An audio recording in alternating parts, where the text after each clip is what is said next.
Hi welcome back to our channel. And இன்றைக்கி நம்ம என்ன வீடியோ பார்க்க போகிறோம் அப்படின்னா வந்துட்டு இப்போ ரீசெண்டாக நான் அந்த விஓ விளாக் போட்டிருந்தேன். ஸோ அதில் நிறைய ஸ்டூடெண்ட் வந்து இந்த மாதிரி பாஸ் ஆகணும், நான் எப்படி படிக்கிறது, நான் ஆல்ரெடி படிச்சிருக்கேன், 1 or 2 மார்க்கில் மிஸ் ஆகுது, சிலபஸ் நான் கம்ப்ளீட் பண்ணாலும் என்னால் பாஸ் பண்ண முடியல, எனக்கு என்ன அந்த மிஸ்ஸிங் பார்ட் என்ன அப்படின்னு நிறைய பேருக்கு தெரிய மாட்டேங்குது. ஓகேங்களா? ஸோ அந்த மிஸ்ஸிங் பார்ட்டை தான் ஒரு 3 ரூல்ஸாக கொடுத்துருக்கேன். ஸோ இது என்னன்னா, இந்த 3 ரூல்ஸ் இருந்துச்சுன்னா குரூப் 4 பாஸ் பண்ணிடலாம். இந்த 3 ரூல்ஸ் இல்லைனா பாஸ் பண்ண முடியாதுன்னா கண்டிப்பாக பாஸ் பண்ண முடியாது. இந்த 3 ரூல்ஸ் ரொம்ப முக்கியம். இல்லை ஏதோ ஒன்று இல்லைனாலும் பாஸ் பண்ண முடியாது. ஓகேங்களா? ஸோ இதை நான் சொல்கிறேன், ஒன்ஸ் நீங்கள் வந்துட்டு நோட் பண்ணிக்கோங்க. இல்லை உங்கள் கூட படிக்கிற ஃப்ரெண்ட்ஸோ இல்லை நீங்களோ லாஸ்ட் இயர் ஏதாவது மிஸ் பண்ணிட்டு இருந்தீங்க எக்ஸாமில், உங்கள் கூட படிக்கிற ஃப்ரெண்ட்ஸ் மிஸ் பண்ணியிருந்தாங்க, நான் பிகினர் தான் பட் நிறைய பேர் லாஸ்ட் இயர் கொஸ்டின் பேப்பர் டஃப்னு சொன்னாங்க, மிஸ் பண்ணியிருந்தாங்க அப்படின்னு சொன்னாங்கன்னா, நான் சொல்கிறேன் இந்த 3 ரூலை அவங்கள்ட்ட கேட்டு பாருங்கள். நான் ஷியோராக ப்ராமிஸ் பண்ணி சொல்கிறேன், இது ஏதோ ஒன்றையாவது அவங்க மிஸ் பண்ணியிருப்பாங்க, கண்டிப்பாக ஏதோ ஒன்று மிஸ் பண்ணியிருப்பாங்க. அதனால தான் எக்ஸாம் கிடச்சிருக்காது. இந்த 3யுமே கரெக்டாக ஃபாலோ பண்ணணும். இதை பண்ணிங்கன்னா இந்த 3 வந்து நம்ம ஒரு தாரக மந்திரம் மட்டும் வச்சுக்கணும். இதுதான் முக்கியம். இந்த 3 நம்ம கரெக்டாக பண்ணுறோமா கண்டிப்பாக எக்ஸாம் பாஸ் பண்ணிடலாம். ஓகேங்களா? ஸோ இது ஏதாவது ஒரு மிஸ் பண்ணியிருந்தா தான் எக்ஸாம் பாஸ் பண்ணியிருக்க முடியாது. ஓகேங்களா? ஸோ அதில் முதல் விஷயம் வந்து சிலபஸ் கவர் பண்ணுறது. எப்பவுமே வந்துட்டு இந்த 160க்கு ப்ரிப்பேர் பண்ணுறேன், 170க்கு ப்ரிப்பேர் பண்ணுறேன், யூனிட் 5, 6 படித்தா 40 கொஸ்டின், பாலிட்டி அரையெல்லாம் படித்தா முடிஞ்சிச்சு, ஜாகிரஃபி ஹிஸ்ட்ரி என்ன ஜாகிரஃபி சயின்ஸ் என்ன 5 10 மார்க் தானே, அப்படி பார்த்தா 190 ப்ரிப்பேர் பண்ணியிருக்கேன்ல அப்படிங்கிற ஸ்ட்ராட்டஜி வந்துட்டு அதெல்லாம் பழைய காலம். நான் படிக்கிறப்போவே எனக்கு அந்த ஸ்ட்ராட்டஜி ஒர்க் ஆகல. அதாவது 2019லேயே. அதுக்கப்புறம் நான் 23ல் அதை ரெக்கவர் பண்ணி தான் நான் அந்த எக்ஸாம் பாஸ் பண்ணேன். ஸோ ஏதோ ஒன்று என்ன சொல்கிறது, 2 யூனிட்டை இக்னோர் பண்ணுறேன். சயின்ஸில் நிறைய போர்ஷன் இருக்குது, 5 கொஸ்டின் தான் கேட்குறாங்க, அது விட்டுடலாம், 190 ஃபஸ்ட்டு ப்ரிப்பேர் பண்ணலாம். ஸோ அப்படின்னு நினைக்கிறீங்கனாலே நீங்கள் தப்பு பண்ணுறீங்க. அதுதான் முதல் தப்பு. ஏன் தப்பு? 190 ப்ரிப்பேர் பண்ணுறேன்ல, அது ஒரு 170 160 எடுத்துருமானா எப்படி எடுக்க முடியும்? நம்ம கொஸ்டின் பேப்பர் தான் எல்லாம் டஃப்பாக இருக்கே. நமக்கு தெரிஞ்ச கொஸ்டினே சிலபஸ்லேருந்து வரதே 150 தான். அந்த 150ல் நம்மளே வாண்டடாக 5 வேண்டான்னு படிக்காமல் வந்தாச்சு. அப்போ எப்படி நம்மளால் எடுக்க முடியும்? ஸோ நீங்கள் சிலபஸை கவர் பண்ணலை அப்படின்னா, அதாவது ஸ்மால் யூனிட், சின்ன சின்ன யூனிட், அதாவது ஜாகிரஃபி சயின்ஸ் இதெல்லாம் நீங்கள் படிக்காமல் போகிறீங்க அப்படின்னா, அதை விட்டுட்டு நிறைய ஸ்டூடெண்ட்ஸோட மைண்ட் செட் என்னன்னா, சயின்ஸ் படிச்சிருக்க மாட்டாங்க, ஜாகிரஃபி படிச்சிருக்க மாட்டாங்க, யூனிட் 5, 6 20 கொஸ்டின்னால அது 2 மார்க்ஸ் நல்லா படிச்சிருப்பாங்க, சூப்பர். பாலிட்டியும் அதே மாதிரி தான், அதுக்கு முன்னாடி நல்ல மார்க் அதிகமாக கேட்பாங்க, அதனால் நல்லா படித்தோம், இதை படிக்க மாட்டாங்க. ஆனால் மைண்ட் ஃபுல்லாக இந்த அவுட் சோர்ஸ் கரண்ட் அஃபேர்ஸில் தான் இருக்கும். தெளிவாக கொடுத்துருக்காங்க, உனக்கு வந்துட்டு நீ ஜாகிரஃபி கரெக்டாக படித்தா 5 கொஸ்டின் நான் கேட்பேன், சயின்ஸில் 5 கேட்பேன்னு எனக்கு தெரியும். புக்லேருந்து நான் ஜாகிரஃபியும் சயின்ஸையும் படித்தா 5 கொஸ்டின் அதில் கேட்பாங்கன்னு எனக்கு தெரியும். அதில் 2 அவுட் சோர்ஸ் ஆகலாம், இல்லை ஒன்று கரண்ட் அஃபேர்ஸ் போனாலும் ஒரு 3 கொஸ்டின், ஒரு 5 கொஸ்டினாவது நல்லா போட முடியும்னு எனக்கு தெரியும். அப்போ இதை படித்தா எனக்கு மார்க் வரும்னு எனக்கு தெரியும். அதை எடுத்து ஓரமாக வச்சுட்டு இது கரண்ட் அஃபேர்ஸ் அவுட் சோர்ஸ் எடுத்து பார்க்குறது, அதை படித்தா மார்க் வருமா அப்படின்னு கேட்டால் தெரியாது. போன வருஷம் கேட்டாங்க, அதனால் ப்ரிப்பேர் பண்ணணும். ஸோ அதுதான் நம்ம அவுட் சோர்ஸ் கரண்ட் அஃபேர்ஸ்லாம் படிக்க வேண்டாம் அப்படின்னு சொல்கிறதுனால கண்டிப்பாக படிக்கணும். ஏன்னா போன வருஷம் இப்போ நம்ம அவுட் சோர்ஸ் கரண்ட் அஃபேர்ஸில் எதை பேஸ் பண்ணி எடுக்கிறோம்? கரண்ட் அஃபேர்ஸ் அதிகப்படுத்திட்டாங்க, ஸோ ஆப்வியஸாக கரண்ட் அஃபேர்ஸ் படிக்கணும், அதை விட்டுருங்க. அவுட் சோர்ஸ் எதை பேஸ் பண்ணி எடுக்கிறோம்? போன வருஷம் எங்கே கேட்டாங்களோ அதை வச்சு எடுக்கிறோம். அப்போ போன வருஷம் எக்ஸாம் தான் நமக்கு மாடல் அடுத்த வருஷம் ப்ரிப்பேர் பண்ணுறதுக்கு. ஆனால் போன வருஷம் வந்து அதுக்கு முந்தைய வருஷத்துக்கு மாதிரியா கேட்டிருந்தாங்க? இல்லை. அப்போ நம்ம என்னது, இப்போ 2023ல் கேட்டிருந்தாங்க, 22ல் மாடல் வச்சு நம்ம படித்தோம், 23ல் வேறு மாதிரி கேட்டாங்க. அப்போது பாஸ் ஆகிற ஸ்டூடெண்ட் ஆனாங்கல்ல, அவங்களாம் இதுதான் புக்கை ஃபுல்லாக படிச்சுடுவாங்க. அதுக்கப்புறம் தான் அவுட் சோர்ஸு எவ்வளோ முடியுமோ அவ்வளோ அவுட் சோர்ஸ் படிச்சுக்கணும், அவ்வளோதான். ஸோ அந்த அவுட் சோர்ஸ் எவ்வளோ முடியுமோ அவ்வளோ படிச்சுக்கிட்டு போனோம்னா அங்கே போய் கேட்டாலும் ஓகே, கேட்கலனாலும் ஓகே, புக் எனக்கு தெளிவாக இருக்குல்ல, எல்லாருக்கும் தெரிஞ்ச விஷயத்தில் நான் கரெக்டாக இருக்கேன், எல்லாருக்கும் 150 கொஸ்டின் தெரியும்னா என்னால் 149 கரெக்டாக போட முடியும், அப்படி இருக்கும். ஓகேங்களா? ஸோ அவுட் சோர்ஸும் கண்டிப்பாக பார்க்கணும். ஆனால் அது புக்கை விட அது இம்பார்ட்டண்ட்டான்னு கேட்டால் கிடையாது. ஃபஸ்ட்டு புக்கு தான், 90% புக்கு தான். புக்கில் சிலபஸ் இருக்க கண்டென்ட்டை முடிச்சதுக்கப்புறம் தான் அவுட் சோர்ஸ் கரண்ட் அஃபேர்ஸ். ஆனால் கண்டிப்பாக பார்க்கணும், பார்க்காம போகணும்னு நான் சொல்லலை. ஓகேங்களா? கண்டிப்பாக பார்க்கணும். ஏன்னா அதுக்கு முன்னாடி இருக்கிற பேட்டர்ன் அதுதான், நம்ம அதுபடி பார்க்கணும். ஏன்னா எல்லாருக்கும் தெரிஞ்சது நம்மளும் தெரிஞ்சுக்கணும். அப்போ தான் நம்ம அதை போய் கரெக்டாக போடுறப்ப நமக்கு 1-2 மார்க் வரும். ஓகேங்களா? ஸோ கண்டிப்பாக அவுட் சோர்ஸ் முக்கியம். ஆனால் சிலபஸ் அவுட் சோர்ஸை பார்க்குறேன்னு சொல்லிட்டு சிலபஸில் ஏதோ ஒரு யூனிட்டை மிஸ் பண்ணிடாதீங்க. சிலபஸ் இருக்க டாபிக் புக்கில் இருக்கா அதை முதல்ல முடிச்சிருங்க, அதுக்கப்புறம் அவுட் சோர்ஸ் பார்த்துக்கலாம். இல்லை எல்லா வாரமும் கொஞ்சம் கொஞ்சம் அவுட் சோர்ஸ் படிக்கிறேன்னா கூட முதல் புக்கில் அந்த வாரத்துக்கு என்ன ஷெட்யூல் போட்டிருக்கீங்களோ அதை முடிச்சு எடுத்து வச்சுட்டு அப்புறம் அவுட் சோர்ஸ் படிங்க. ஓகேங்களா? ஸோ சிலபஸை கவர் பண்ணணும். ஏன் கவர் பண்ணணும்? நான் ஜாகிரஃபி சயின்ஸ் படிக்காமல் போயிட்டேன், ஓகே 190 மார்க் எனக்கு தெரியும், 190ல் யூனிட் 5, 6ல் எனக்கு 20 கொஸ்டின் கேட்குறாங்களா, அதில் 10 கொஸ்டின் அவுட் சோர்ஸ். நான் ப்ரிப்பேர் பண்ண அவுட் சோர்ஸை நல்லா ப்ரிப்பேர் பண்ணல, 2 கொஸ்டின் தான் வந்துச்சு, 8 கொஸ்டின் வரல. அப்போ நான் வெளியே வந்து என்ன சொல்லுவேன், நான் ப்ரிப்பேர் பண்ணதெல்லாம் கரெக்டாக போட்டேன், எனக்கு தெரிஞ்சதெல்லாம் கரெக்டாக போட்டேன், நான் பாஸ் ஆனால் இல்லை. நமக்கு முன்னாடி 4 பேர் இருப்பாங்க, அவங்க என்ன பண்ணியிருப்பாங்க, அவங்களே இதே தான் ப்ரிப்பேர் பண்ணியிருப்பாங்க. அவங்க எக்ஸ்ட்ரா ஜியாகிரபி சயின்ஸில் 2 மார்க் 2 கொஸ்டின் போட்டு வந்திருப்பாங்க. கடைசியில் பார்த்தா கட் ஆஃப் அதிகமாக இருக்கும். நமக்கு என்ன தோணும், நம்ம தான் நல்லா படித்தோமே, அவுட் சோர்ஸ் அவ்வளோ படித்தோம், இம்பார்ட்டன்ட் எல்லாமே படிச்சுமே, ஏன் வரலன்னா மற்ற யூனிட்டையும் படிச்சிருக்கணும்ல, அவங்க தெரியலன்னா அதை டேலி பண்ண ஜியாகிரபி சயின்ஸ் நமக்கு வேணும்ல. ஸோ அதுவும் படிக்கணும். ஓகேங்களா. ஸோ எந்த யூனிட்டையும் இக்னோர் பண்ணக்கூடாது. ஏன்னா நமக்கு வரதே 150 கொஸ்டின் தான் சிலபஸ்லேருந்தே வருது, மீதி 50 கொஸ்டின் அவுட் சோர்ஸ் போகுது. அந்த 150 நம்ம செலக்ட் பண்ணி படிக்கக்கூடாது. ஓகேங்களா. இதுதான் முதல் விஷயம். இதில் வந்து நிறைய பேர் சயின்ஸ் ஜியாகிரபி அந்த மாதிரி யூனிட்டில் வந்து படிக்காமல் போயிருந்துருக்கு வாய்ப்பு இருக்குது. ரெண்டாவது ரிவிஷன். ஸோ ரிவிஷனை பொறுத்த வரைக்கும் வந்துட்டு 3 விதமாக ரிவிஷன் பண்ணலாம். ரிவிஷன் ஃபர்ஸ்ட் ஆஃப் ஆல் ஏன் பண்ணணும்னா, இதே அவுட் சோர்ஸ் பிரச்சனை தான். இப்போ நல்லா படிப்போம் நம்ம, ஆனால் நம்ம மைண்டுக்குள்ளே ஊற்றிக்கிட்டே இருக்கிறது என்னன்னா அவுட் சோர்ஸ். கலைச்சொற்கள் கேட்டிருக்காங்க மேடம், ஓரெழுத்து ஒரு மொழி நிறைய கேட்டிருக்காங்க, அதெல்லாம் இப்போ டெய்லி ஒரு 10 மனப்பாடம் பண்ணுங்க, தப்பு இல்லை. ஆனால் புக்கை படிக்கணும் ஃபஸ்ட்டு. புக்கை படித்து அதை ரிவிஷன் பண்ணணும். எல்லாத்தையும் படிச்சுட்டு போயிட்டு அவுட் சோர்ஸ் அங்கே தேடிக்கிட்டு அங்கே அதெல்லாம் பர்ஃபெக்ட் ஆகி அது ஒரு 2 மார்க் எக்ஸ்ட்ராவே வந்துச்சுன்னு வைங்களேன், புக்கில் ஒரு 10 கொஸ்டின் 5 கொஸ்டின் தப்பானா இப்போ எப்படி டேலி ஆகாதுல்ல. ஸோ அதனால கண்டிப்பாக படிக்கிறத ரிவிஷன் பண்ணிக்கிட்டே தான் அவுட் சோர்ஸ் படிக்கணும். எப்படி படிக்கணும்னா ஃபஸ்ட்டு புக்கை படிக்கணும், புக்கில் எதெல்லாம் சிலபஸ் இருக்கோ அதை படிக்கணும், அதை டெய்லி ரிவிஷன் பண்ணணும். அந்த ரிவிஷன் கூட தான் நீங்கள் அவுட் சோர்ஸ் படிக்கணும். ஓகேங்களா. ஸோ இப்போ ரிவிஷன் எப்படி பண்ணலாம்னா டெய்லி, வீக்லி, மந்த்லி. அதில் டெய்லி எப்படி பண்ணலாம் அப்படின்னா வந்துட்டு ஒரு வாரத்துக்கான ஷெட்யூல் எடுத்துக்கோங்க.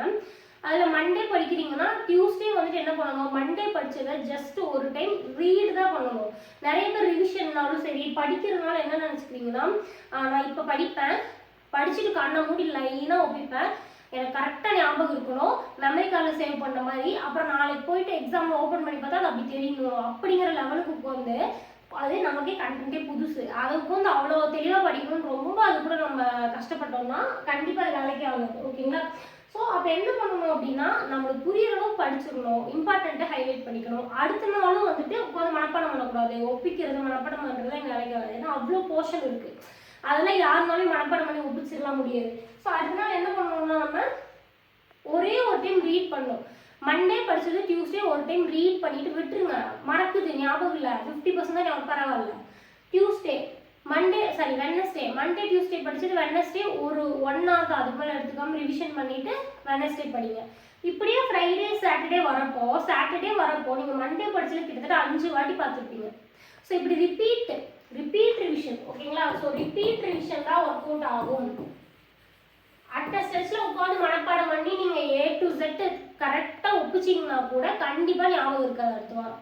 ஸோ அதனால் அது வந்து தேவையில்லாத எனர்ஜி வேஸ்ட். என்ன கேட்டால் ரிப்பீட் ரிவிஷன் பண்ணுங்கள், ரிலாக்ஸாக படிங்க, அசால்ட்டாக படிங்க, ஆனால் டெய்லியும் பார்த்துட்டே இருக்காங்க.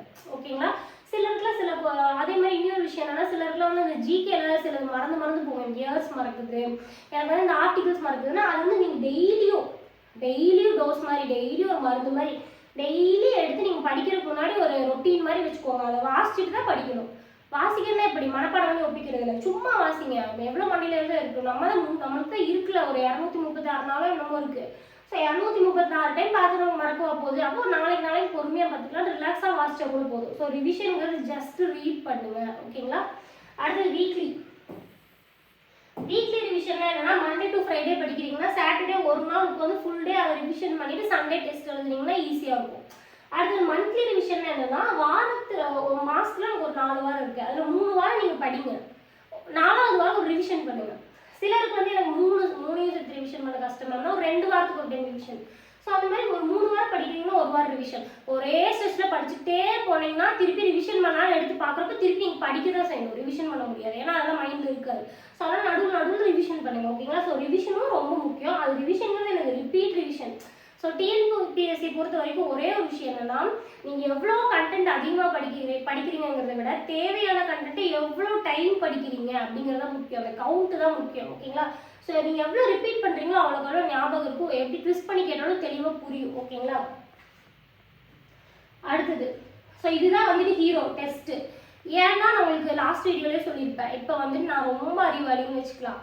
நீங்கள் அந்த இன்னொருத்தவங்க வந்துட்டு சைனீஸ் பேசுகிறாங்க, அவங்க வந்துட்டு என்கிட்ட ஒரு கொஷின் கேட்குறாங்க. அவங்க கேட்குற கொஷினுக்கு எனக்கு ஆன்சர் தெரியும், என்னால் சூப்பராக எக்ஸ்பிளைன் பண்ண முடியும். ஆனால் நான் அவங்களுக்கு என்னால் புரிய வைக்க முடியுமா? நான் ரொம்ப அறிவாளி தான், நான் நல்ல கேரக்டர் எல்லாமே ஓகே, அவங்களுக்கு எப்படி புரியும்? ஏன்னா எனக்கு சைனீஸ் தெரிஞ்சாலும் அவங்க புரிய வைக்க முடியும். அதே தான் எங்கள் டெஸ்ட்டு. எனக்கு நல்லா தெரியும், நான் சிலபஸ் சூப்பராக படிச்சிருக்கேன், ஃபுல் ரிவிஷன் பண்ணியிருக்கேன், அவுட் சோர்ஸ் அவ்வளோ மெனக்கெட்டு ப்ரிப்பேர் ஹார்ட் ஒர்க் பண்ணியிருக்கேன், நிறைய ஹார்ட் ஒர்க் பண்ணியிருக்கேன், எனக்கு மைண்ட்லேயே நிறைய இருக்குது, எனக்கு புரியுது, எனக்கு கெப்பாசிட்டி இருக்குது. ஆனால் டிஎன்பிசிக்கு என்ன தேவை? அறிவாளியோ நல்ல புத்திசாலியோ நல்ல குணார்க்கமோ தேவையில்லை. ஓஎம்ஆர் ஷீட்டில் யார் 160 170 கட் ஆஃப்கான கொஷினை கரெக்டாக ஷேட் பண்ணுறாங்களோ அவங்க தான் தேவை. ஸோ லிட்ரலி அது ஒரு கம்யூனிகேஷன் தான், லிட்ரலி அது ஒரு லாங்குவேஜ் தான். நான் எப்படி சைனீஸ் தெரிஞ்சால் தான் அவங்களுக்கு அதை சொல்லி புரிய வைக்க முடியுமோ, அதே மாதிரி எனக்கு ஓஎம்ஆர் ஷீட்டில் ஷேட் பண்ணுறதுங்கிறது லிட்ரலி ஒரு ப்ராக்டிஸில் தான் வரும். அதுவும் ஒரு திறமை தான். ஓகேங்களா? 50% நீங்கள் வந்து அதெல்லாம் முடிக்கிறீங்க, ரிவிஷன் பண்ணீங்க, எல்லாம் பண்ணீங்கன்னா நீங்கள் 50% தான் உங்களுக்கு சக்ஸஸ். ஓஎம்ஆர் ஷீட்டில் டெஸ்ட்டு குறைஞ்சது ஒரு 20 to 25 டெஸ்ட்டு நீங்கள் போடலை அப்படின்னா வேஸ்ட், படிச்சதெல்லாம் வேஸ்ட்டு. 25 டெஸ்ட்டாக குறைஞ்சது போடணும். ஏன் அப்படி போடணும் அப்படின்னா, நீங்கள் நல்லா படிச்சிருப்பீங்க. ஓஎம்ஆர் ஷீட்டுங்கிறது வேறு. நீங்கள் படிச்சது போய் சொல்லு பார்த்தீங்கன்னா நம்ம நல்லா சொல்லலாம். அங்கே போய்ட்டு ஓஎம்ஆர் ஷீட்டில் உங்களோட ரெஜிஸ்டர் நம்பர் எடுத்து கரெக்டாக ஷேட் பண்ணுங்கம்பாங்க. நம்ம நினைப்போம் ஏபிசிடி எனக்கு தெரியாதா, 2ஆம் நம்பர் தெரியாதா, 2ன்னு வச்சு பின்னு ஷேட் பண்ண தெரியாதா அப்படின்னு நினைப்போம். அது வந்து ஜஸ்ட் அந்த ஏபிசிடியோ 1 2 தெரியுதோ மேட்டர் கிடையாது. டைம் மேனேஜ்மெண்ட், அந்த 3 மணி நேரத்துக்குள்ளே அதை கரெக்டாக பண்ணணும், கொஷினையும் யோசிக்கணும், அந்த பதட்டத்தில் நம்ம இதையும் பண்ணணும். அப்படிங்கிறப்போ இதெல்லாம் எப்போ வரும்? ப்ராக்டிஸ் பண்ணாதான் வரும். 25 டெஸ்ட் எழுதி 25 டெஸ்ட்லேயும் தப்பு பண்ணி வெறும் தப்பு மட்டும் இல்லை, தப்பு பண்ணுறதை கற்றுக்கணும். தப்பு பண்ணிட்டு அடுத்த நாள் அது ஏன்னு தெரிஞ்சுட்டு திருப்பி அடுத்த ஷெடியூல் அடுத்த டெஸ்ட்டில் அதை சரி பண்ணி அதில் ஒரு தப்பு வரும், அதை கற்றுக்கிட்டு இந்த மாதிரி 25 டெஸ்ட் எழுதிட்டு 26வது டெஸ்ட் எழுதுறப்போ ஓஎம்ஆர் ஷீட் பிரச்சனை இருக்காது. ஓகேங்களா? ஸோ இந்த மாதிரி மிஸ்டேக்லாம் அவாய்ட் பண்ணணும்னா ப்ராக்டிஸ் தான் ரொம்ப முக்கியம். ஸோ ஓஎம்ஆர் ஷீட் மிஸ்டேக் பண்ணாமல் இருக்கிறதுக்கும் டெஸ்ட் எழுதணும். இன்னொன்று எப்போவுமே நமக்கு எக்ஸாமில் பார்த்தீங்கன்னு வைங்களேன், இப்போ நாங்கள் ஸ்கூல் படிக்கிறப்பவே நமக்கு வந்து நம்ம 100க்கு 100 எடுத்துகிட்டு சப்ஜெக்டில் அது மறந்துடும். ஆனால் ஒரு 98 அதனால 98 எடுத்திருக்கோம். ஆனால் அந்த 2 கொஷின் தப்பாக இருந்திருக்கும். அது அப்போது அந்த 2 கொஷின் தப்பாச்சு இல்லையா, அந்த கொஷின் மட்டும் நம்மளுக்கு இப்போ வரைக்கும் ஞாபகம் இருக்கும். இப்போ எக்ஸாம்பிள் நான் வந்து அடிக்கடி வீடியோவில் சொல்லிகிட்டே இருப்பேன், ஏன் ரிப்பீட்டடாக எல்லாம் சொல்கிறேன்னு கூட கேட்பீங்க. 7 வரிசை 2 வரிசை தப்பு பண்ணிட்டேங்க நான் மேக்ஸில் அப்படின்ட்டு. எனக்கு ஏன் இன்னும் அது ஞாபகம் இருக்குது அப்படின்னா, அதனால எனக்கு லைஃபே போச்சு. அது தப்பான கொஷின். அது மட்டும் இல்லாமல் நான் அடுத்த நாள் எடுத்து எனக்கு வந்து வேலை கிடைக்கல, நான் எவ்வளோ கொஷின் தப்பாக போட்டேன், நான் தெரிஞ்சே ஏதாவது தப்பாக போட்டேன்னா நான் அனலைஸ் பண்ணேன். கிட்டத்தட்ட 2019 நடந்தது. இப்போ என்ன 26, 7 வருஷமே எனக்கு இந்த கொஷின் ஞாபகம் இருக்குது. 7 வருஷம் பார்த்தாலே எனக்கு அதுதான் ஞாபகம் வரும். அப்போ என்ன அர்த்தம், நம்ம டெஸ்ட் எழுதிட்டு அதில் 4 கொஷின் தப்பாகுதுன்னா அது ஏன் தப்பு நீங்கள் பார்த்தீங்கன்னா அது என்றைக்குமே மறக்காது. ரிவிஷனில் எப்படி பாதி மறக்காதோ அந்த மாதிரி டெஸ்ட் அனலைசேஷன் பண்ணுறப்போ அது மறக்காது. இன்னொன்று, புதுசாக படிக்கிறவங்க வந்துட்டு படிப்பீங்க, புக்கு ஒரு மாதிரி அவங்களுக்கு தகுந்த மாதிரி ஹேண்டில் பண்ணி படிப்பீங்க. பட் கொஸ்டின் பார்த்தா வேறு மாதிரி இருக்கும். ஓ இது இந்த ஆங்கிளில் படிக்கணுமோ, இந்த வேர்டு வினையாளனையும் பெயரச்சமான்னு கவனித்து நம்ம படிக்கணுமோ, இந்த வினையில் முடிஞ்சால் அது வினையச்சம், பெயரில் முடிஞ்சால் பெயரச்சம் அதையும் நம்ம கவனிக்கணுமோ, நம்ம இந்த படித்ததை மட்டும் வச்சுட்டு பார்த்துடுறோம், ஆவை மட்டும் கவனிக்கிறோம், பின்னாடி இருக்க வேர்டு கவனிக்கணும் அப்படின்னு எப்போ தெரியும்? ஒரு 10 கொஸ்டின் ஓஎம்ஆரில் தப்பு பண்ணி அந்த தப்பு ஏன்னு தெரிகிறப்ப தெரியும். அதனால என்ன யூஸ் இருக்குது? அடுத்த ஷெடியூல் படிக்கிறப்ப அதெல்லாம் கவனிச்சு படிப்போம். ஸோ யாரும் வந்து சொல்லித்தர தேவையில்லை, நீங்கள் இப்படி தான்ப்பா படிக்கணும் அப்படி தான்ப்பா படிக்கணும்ட்டு. ஒரு 10 விஷயம் உங்களுக்கு இப்படி படிக்கணும், புக்கில் இதெல்லாம் படிக்கணும், நீங்கள் இந்த ஆங்கிளில் படிக்கணும், இப்படி கொஸ்டின் கேட்பாங்க, நான் ஒரு 1/2 மணி நேரம் சொல்கிறேன், அது உங்களுக்கு எவ்வளோ பாயிண்ட் ஞாபகம் இருக்கும்? 2 பாயிண்ட் ஞாபகம் இருக்கும். இதே நீங்கள் தப்பு பண்ணி கற்றுக்கிட்டிங்கன்னா அது எப்பவுமே ஞாபகம் இருக்கும். ஓகேங்களா? ஸோ டெஸ்ட்டு தான் ஹீரோ. நீங்கள் படித்து ரிவிஷன் பண்ணுறீங்கன்னா 50, பேலன்ஸ் 50% என்னது நமக்கு டெஸ்ட்டு தான். ஸோ டெஸ்ட் இதில் தான் நிறையா பேர் மிஸ்டேக் பண்ணுவாங்க. நமக்கு எல்லாமே தெரியும், ஒரு அசால்ட்டு பார்த்துக்கலாம், ஃபஸ்ட்டு போர்ஷனை முடிக்கலாம், அப்புறம் டெஸ்ட் எழுதிக்கலாம், ஒரு ஃபுல் ரிவிஷன் மட்டும் எழுதிட்டு போவாங்க. ப்ராக்டிஸ் இருக்காது. போய் சின்ன மிஸ்டேக்னாலும் ஒரு லைஃப்பை விடுவாங்க. அவ்வளோ ஹார்ட் ஒர்க்கை தூக்கி நம்ம பண்ண ஹார்ட் ஒர்க்கை தூக்கி நம்மளே குப்பையில் போடுற மாதிரி. ஏன்னா நமக்கு அதை போய் ப்ரெசென்ட் பண்ண தெரியல, சைனீஸ் எனக்கு தெரியல, அந்த மாதிரி தான். ஓகேங்களா? ஸோ அதனால் டெஸ்ட்டுங்கிறது ஈக்குவலி இம்பார்ட்டன்ட். அது 50% பேலன்ஸ் 50% என்னது டெஸ்ட்டு தான். நீங்கள் படிச்சுட்டு டெஸ்ட்டு ப்ராக்டிஸ் பண்ணால் நம்ம போய் மிஸ்டேக் பண்ணாலும் பிரயோஜனம் இல்லை, டெஸ்ட்டு ப்ராக்டிஸ் பண்ணிட்டு போர்ஷன் கவர் பண்ணிங்கனாலும் பிரயோஜனம் இல்லை. ஸோ 2மே ஈக்குவலி இம்பார்ட்டன்ட். லிட்டரலி சொல்ல போனால் இந்த 3மே இருந்துச்சுன்னா தான் பாஸ் பண்ண முடியும். ஓகேங்களா? ஸோ இதுக்கப்புறம் பிகினராக இருக்கீங்கன்னா இந்த 3 ஞாபகம் வச்சுக்கோங்க. இதுக்கு முன்னாடி ஏதோ 1-2 மார்க்கில் மிஸ் பண்ணியிருக்கீங்கனாலும் சரி, இதில் ஏதாவது ஒரு மிஸ் பண்ணியிருந்தீங்கன்னா அதை கரெக்ட் பண்ணிக்கோங்க. ஓகேங்களா? ஸோ அண்ட் அதே மாதிரி இப்போ வந்து நம்ம வெற்றி நிச்சயம் பேட்ச் போட்டிருக்கோம். அந்த பேட்சோட ஸ்ட்ராட்டஜி இதுதான். சிலபஸை கவர் பண்ணணும். எந்த சிலபஸையும் வந்துட்டு கொடுக்காம இருக்கிறது இல்லை. எந்த சிலபஸுமே வந்துட்டு நீங்கள் லாஸ்ட்டாக படிச்சுக்கலாம் அப்படின்னு வராது. ஓகேங்களா? ஒன்லைனர் எல்லாத்தையுமே யூனிட் 5 என்ன இம்பார்ட்டன்ட் கொடுத்து படிக்கிறோமோ அதே இம்பார்ட்டன்ட், அதே நோட்ஸ், அதே கிளாஸ் சயின்ஸ் ஜியாகிரபிக்கும் இருக்கும். அண்ட் அதே மாதிரி ரிவிஷன் வந்துட்டு 3 வாரத்துக்கு ஒரு டைம் 1 வாரம் ரிவிஷன் இருக்கும். அண்ட் டெஸ்ட் வந்து கம்பல்சரி OMR ஷீட்டில் தான் இருக்கும். ஓகேங்களா? இந்த ஸ்ட்ராட்டஜி பேஸ் பண்ணி தான் நம்ம வெற்றி நிச்சயம் பேட்ச் போட்டிருக்கோம். அந்த டீட்டெயில்ஸ் வேணும் அப்படின்னா நான் உங்களுக்கு டிஸ்கிரிப்ஷனில் கொடுக்குறேன். நீங்கள் பார்த்துட்டு எனக்கு வாட்ஸ்அப் பண்ணுங்கள். நான் உங்களுக்கு அதுக்கான டீட்டெயில்ஸ் சென்ட் பண்ணுறேன். ஓகே, அடுத்த வீடியோ மீட் பண்ணலாம். பாய்.